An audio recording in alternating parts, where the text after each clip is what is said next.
What's going on? Dre, you're watching Harrison Family Values, a podcast where we talk about faith, family, fatherhood, manhood, and marriage. You see the title, you see the thumbnail, we're going right into it.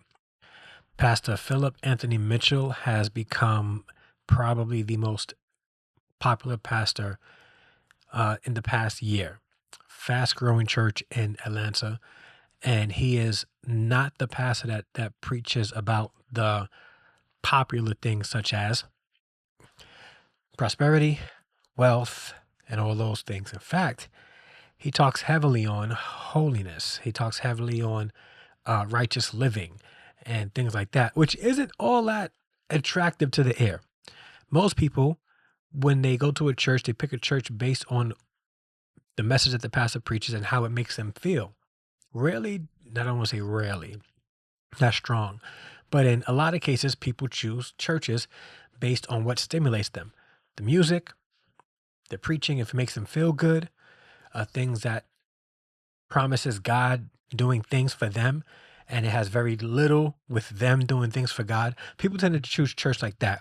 And if we have been a Christian for any significant amount of time, we know that Atlanta has a lot of churches that cater to the listeners to the point where the word of God is not preached without compromise because they don't want to offend the people in the audience. Now, Philip Anthony Mitchell, Atlanta. From my understanding, got Trinidadian heritage. All right. All right. You know, my family's from Trinidad.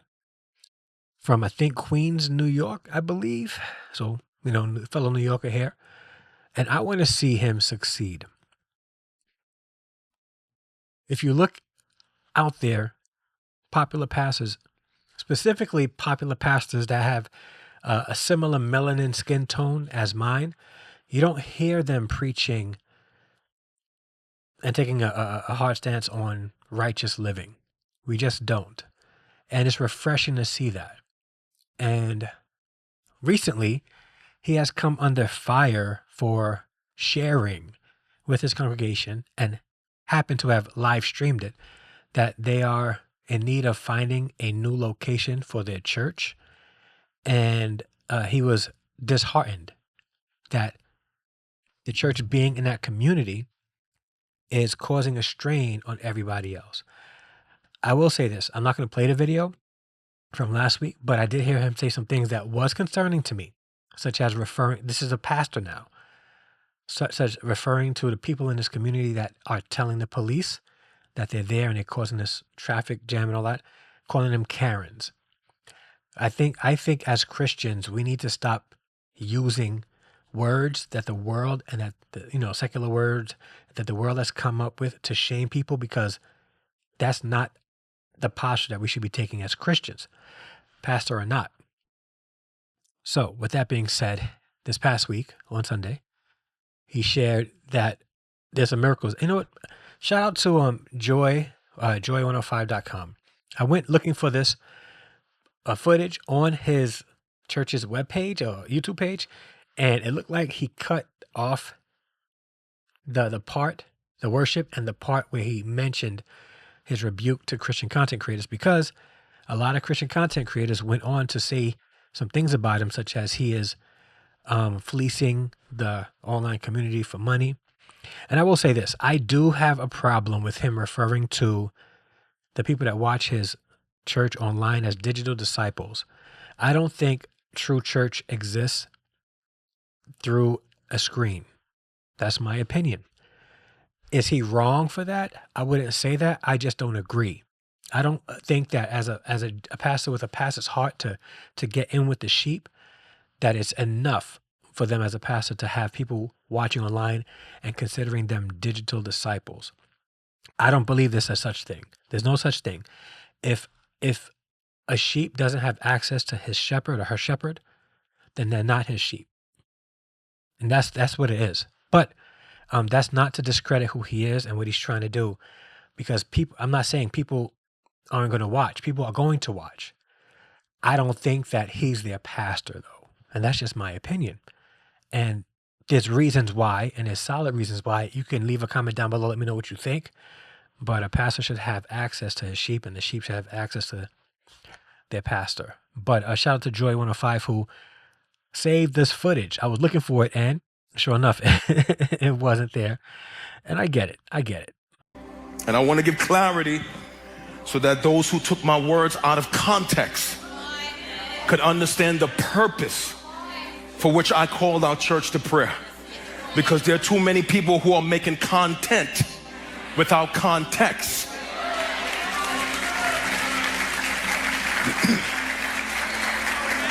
Our church has rapidly grown by the thousands that's a good over thing. the last couple months. And as a result of that, it has stressed this facility and this community, okay? For months, this created pressure externally on our church to vacate this community and to... So the church grew so large that it started to stress the building that they're in addition to the community. Because so imagine, and you're probably wondering, like, how dare this community try to get rid of a church? The church is meeting in not a regular traditional church building. You know, maybe they may be meeting in a school or something to that effect. And then when you have thousands of people coming into a community, that causes a lot of strain, traffic, things like that. Police must get involved now to control traffic.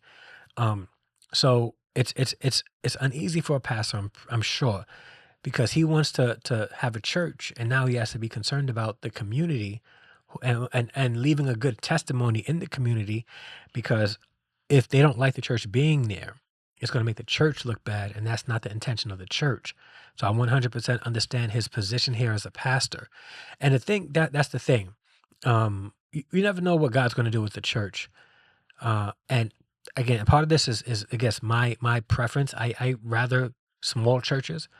And, you know, if God leads me to pastor a church one day, which I still believe is my calling, to start a church and plant one, if it grows past a certain number, I am going to purposely split it and raise up pastors to go and take a couple of families and start one, you know, maybe 3-4 miles down the road, and not like a satellite church either, where they start one and then the congregation sees me on the screen preaching to them. No, it'll be a church that's pastored by, we'll be in fellowship with one another, but it'll be pastored by that pastor. It'll have its own culture, its own community that overlaps into the church that I would be the pastor of. I think people get into churches and they start pastoring and starts growing, and they feel that thousands of people are theirs.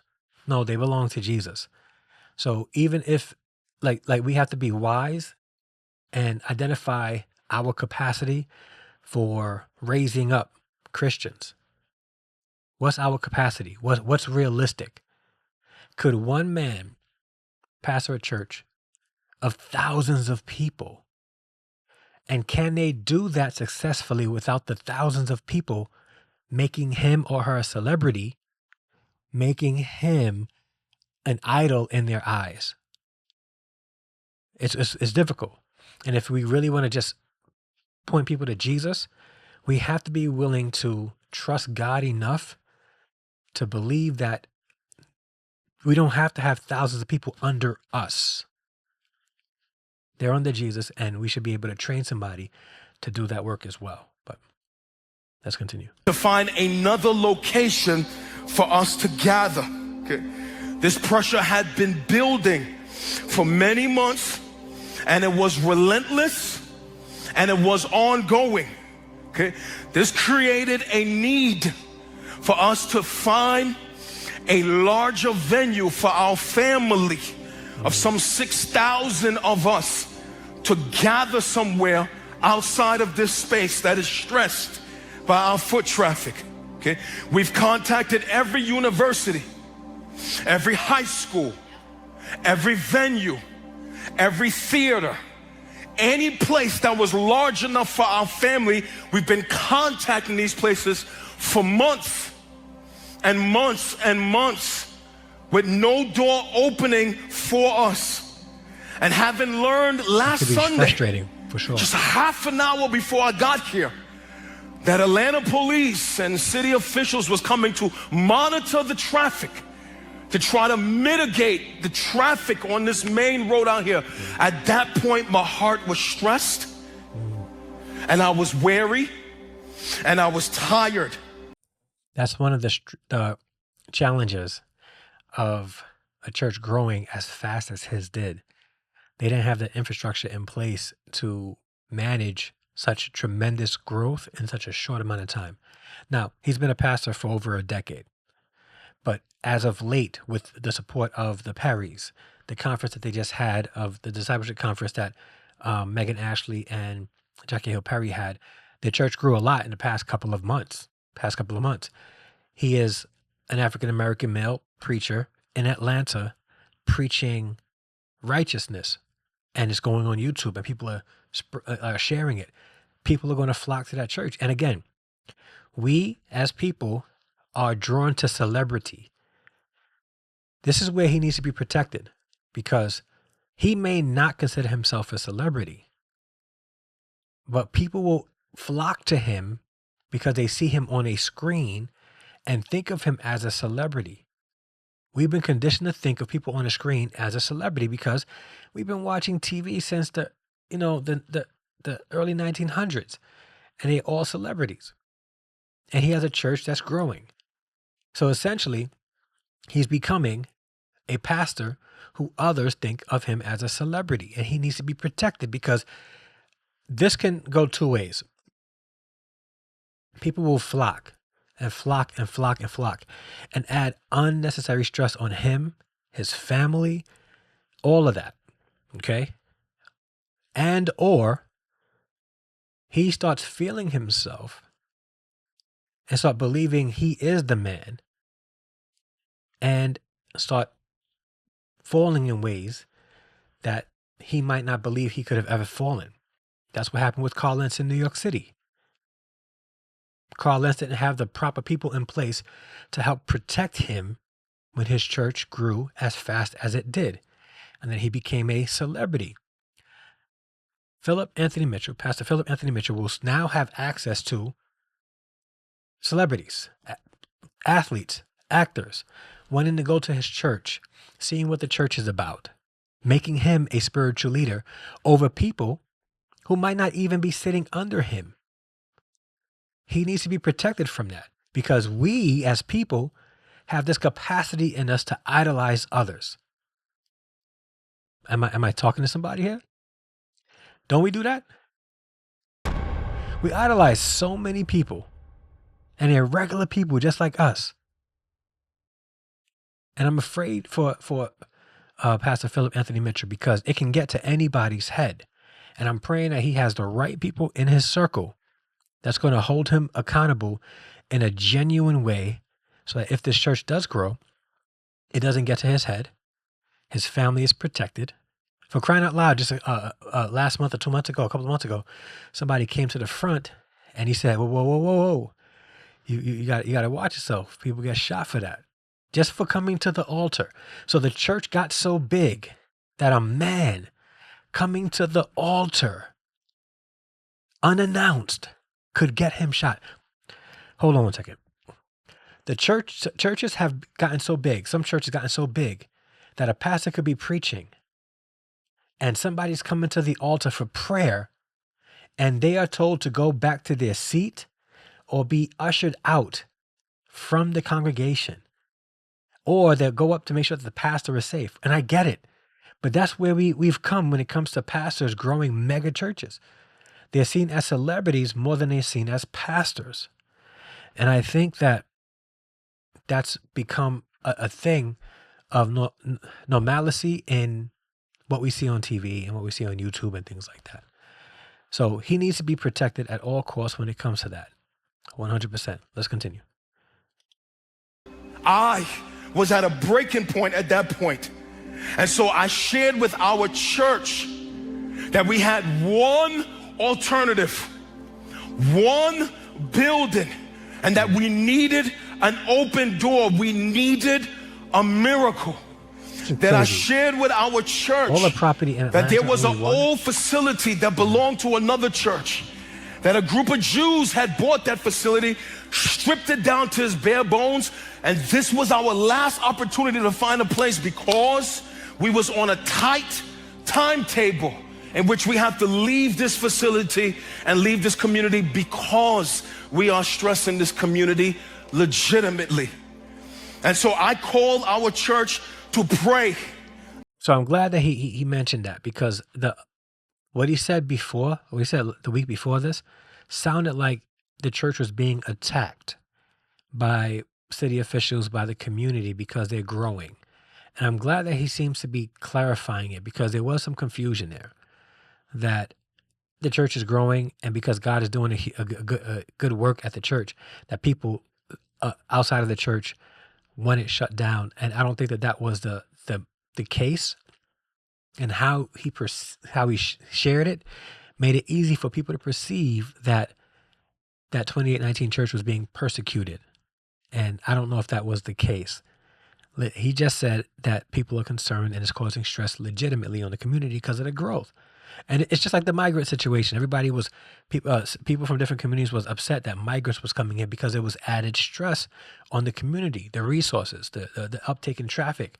Although churches aren't known for this, but with the migrants, there was like a slight uptick on crime. It's going to add stress on the community when people are coming in from outside for one specific purpose, like coming to a church. And so it's legitimate. So last week or the week before when he shared this, I wish he would have led with that and more of an understanding tone when sharing the need that they had. Last week, and our cry last week was not for money. Although I told you how much it was going to cost for us to get in there. Our cry last week was for, watch this word, favor. To do in the hearts of those Jews what money could not do, was that move on their hearts to accept. Yeah, so it's you definitely going to need God's favor if you want people who have an opposing belief system as you do to rent you an arena for you to have church in. Like, you would definitely going to need favor for that. So I 100% understand that for sure. I understand that for sure. That he needed the favor. Should have just said that, because when he mentioned the money, people are like, oh, here he is now. He's growing to becoming a mega church pastor, and now he's asking for money like all the others. Because recently we had homeboy from Houston or from Texas married O'Neill. Forgot his name. Either way, Bishop Clarence McClendon pleading and asking as a prophet, telling people to give them money. There's preachers in America that's known for that, and here he is saying that they have a need for a bigger space and they need this amount of money. So people have become so jaded of pastors mentioning money online that it's like, oh, here he is. He's now feeling himself, and now he's pleading with everybody who don't go to church there for money so he can get rich. And so there's got to be some level of understanding on both parts. This is why he needs to be protected too. Okay, because people are going to perceive him to be like the others now. He was just recently on Daystar, and we know Daystar has pastors on there who are fleecing the flock, fleecing the Church of God for their money. So, and he was just recently on Daystar. So people are trying to like connect the dots, and I think that we should just stop with that. Be honest. I understand why people have those feelings, but as he said, he wasn't asking for money, but he did mention how much they needed, which I think wasn't relevant. He could have just said that they had a need to move, especially if they had the money. Accept our contract and open a door for our large family to gather. Many people took my words out of context and spend the whole week creating false narratives that I stood on a platform and was begging people for money. So, and that's one of the reasons why. So you're probably wondering, why am I talking about this now? I'm trying not to jump on everything first. I'm just not. I've done that and my channel have grown doing that, but I don't feel right doing that because I want to make sure that I get all the information. So I'm glad that I didn't jump on this last week. I'm able to talk about it now after he offered some clarity. Family, listen to me.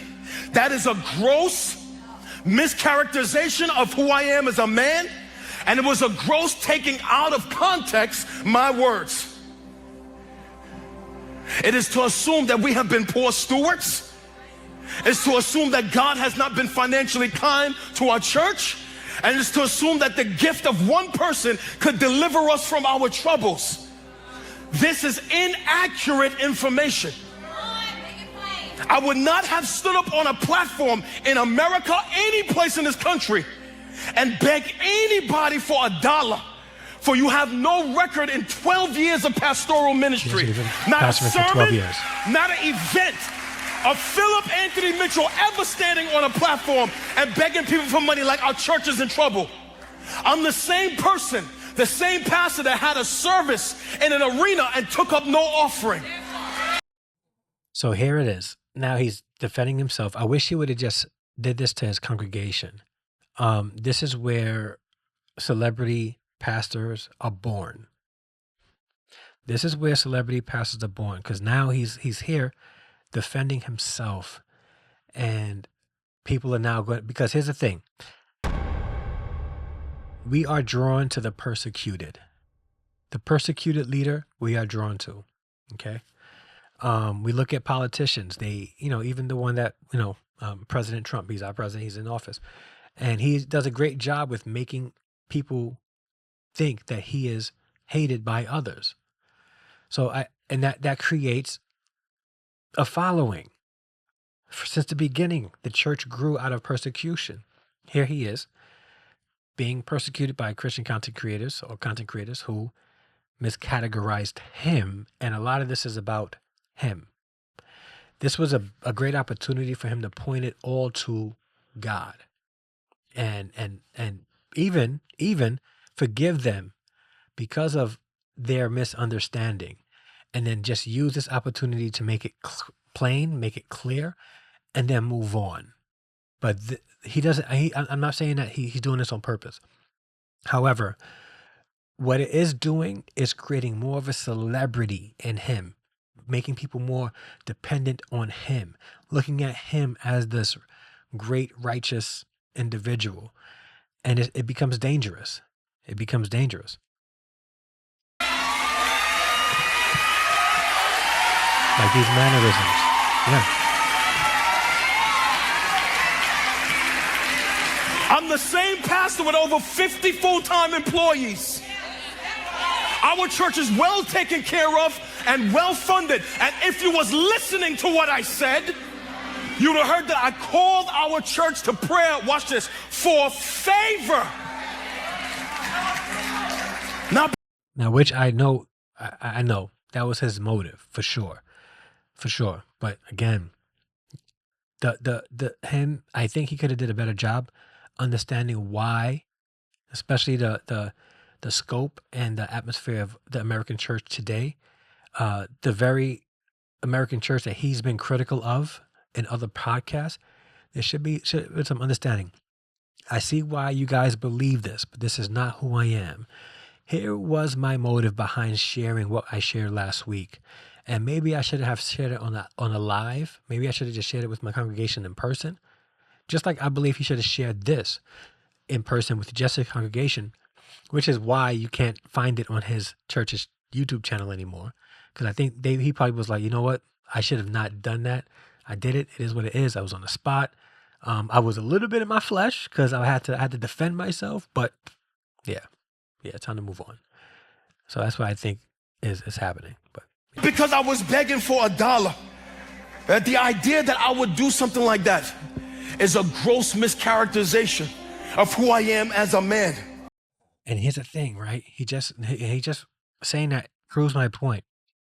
He's saying that people believing that he would say that is a gross miscategorization of who he is. And the truth of the matter is, people don't really know who he is. At least me and others on YouTube, and even the thousands in his congregation, do we really know who he is? And I'm not saying that to say he's a bad person. What I am saying is we don't know him intimately enough to believe that he is not going to behave like all the other megachurch pastors out there, fleecing the flock for money. And I wish he would understand that part of it. Listen, nobody's perfect, and you are a pastor. But you, again, this is why, like, you're a pastor to the people there and to the people that you are actually close with. So people don't know who you are. Not like that.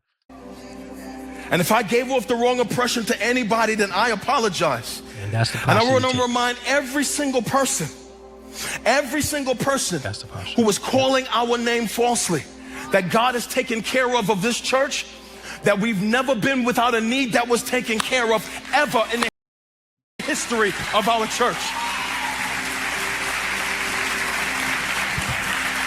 And this part right here, since you like to make videos, make a video about this part right here. I got your back. Give me the camera. Make a video about this part right here.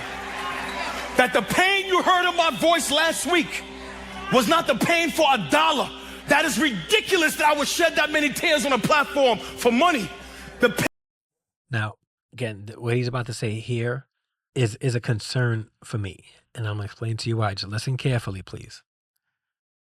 The pain you heard in my voice last week was the pain of a father that was concerned that he would need a roof over the head of his children in 2 months from now.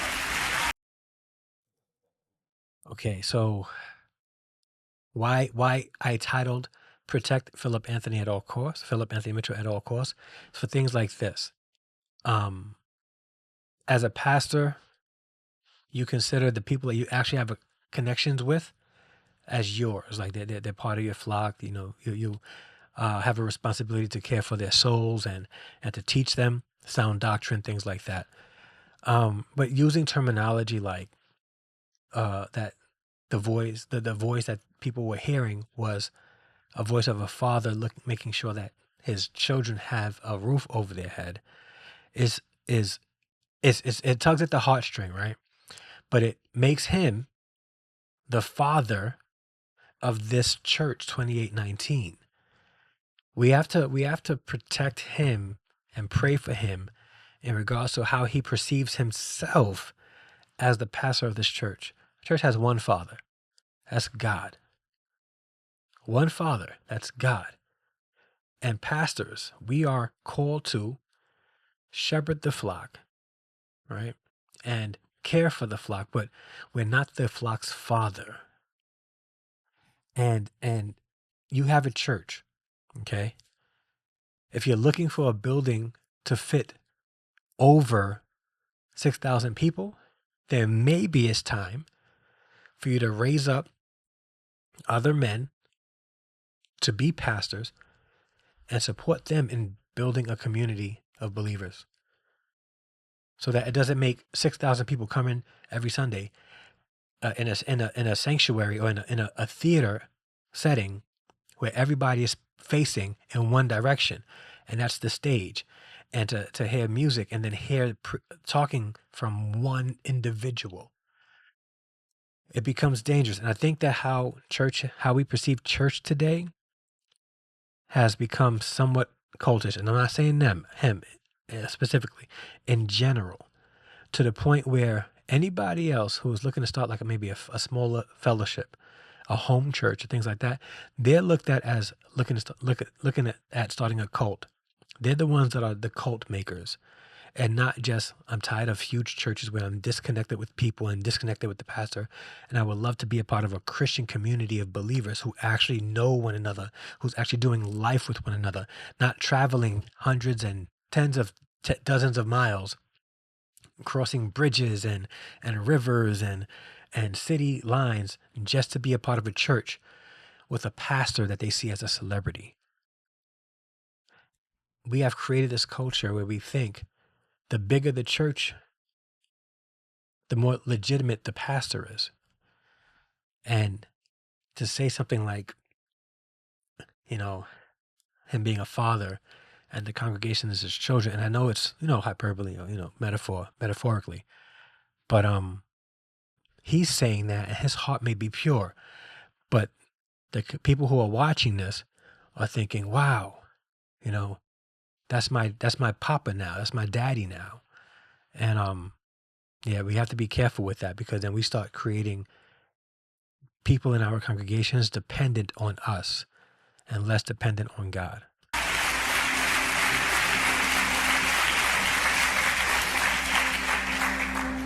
It was our cry for, watch this word, something intangible. Favor to touch the hearts of men, to open a door for our family. Okay? We needed a door to open. Okay, now I'm done with you. I want to tell y'all what God did for us.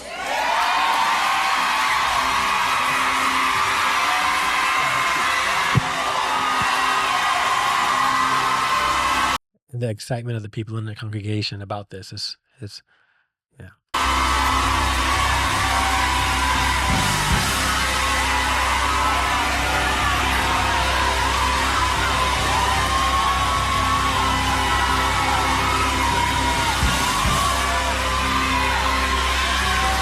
All right, I'm gonna stop it here. All right, because he goes on.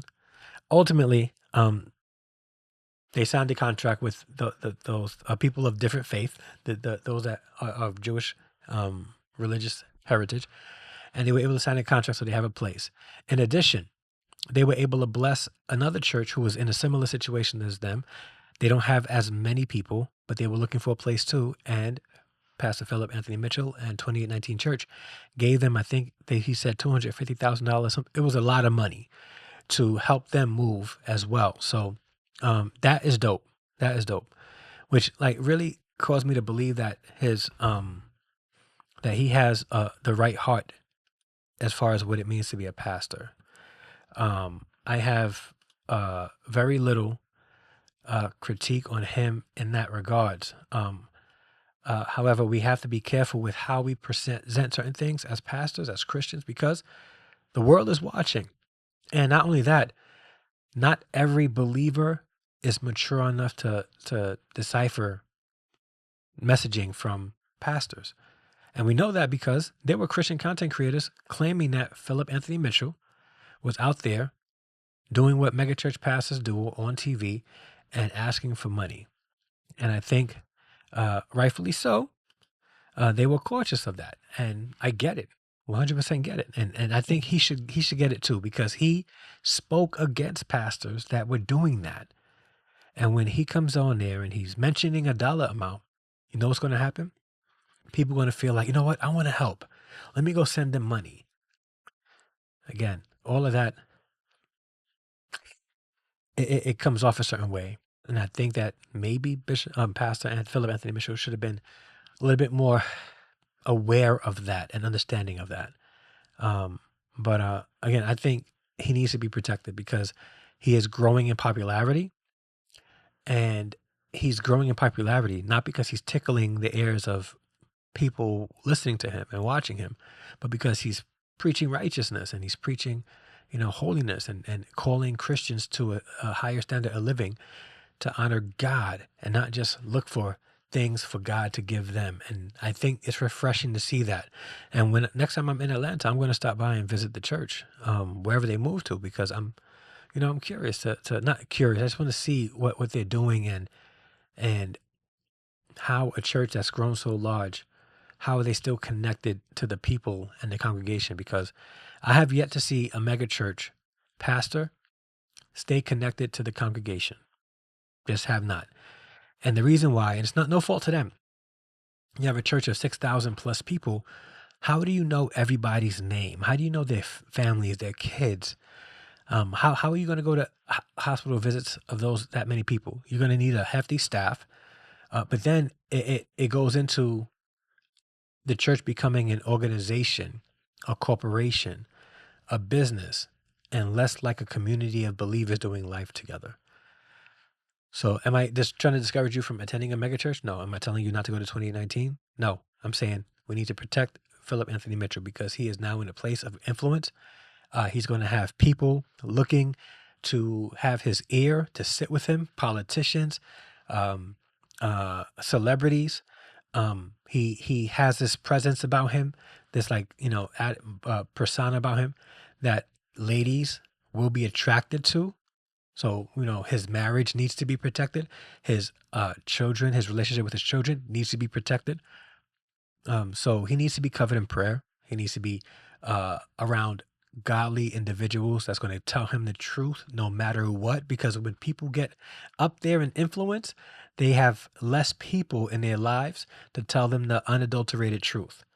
I'm praying that he keeps that around him.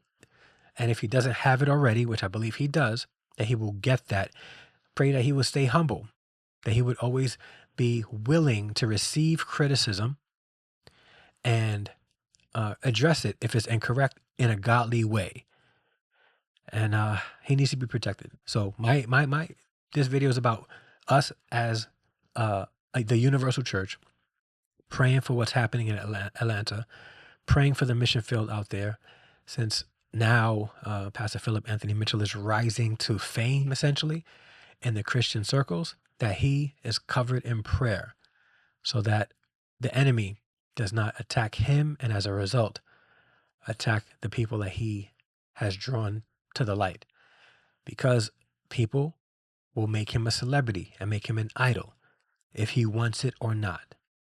So let's pray that God will protect him from that as well. All right, you guys, thank you so much for staying with me this long. Leave a like and leave a comment down below. Let me know what you guys think of Pastor Philip Anthony Mitchell and what's happening in Atlanta.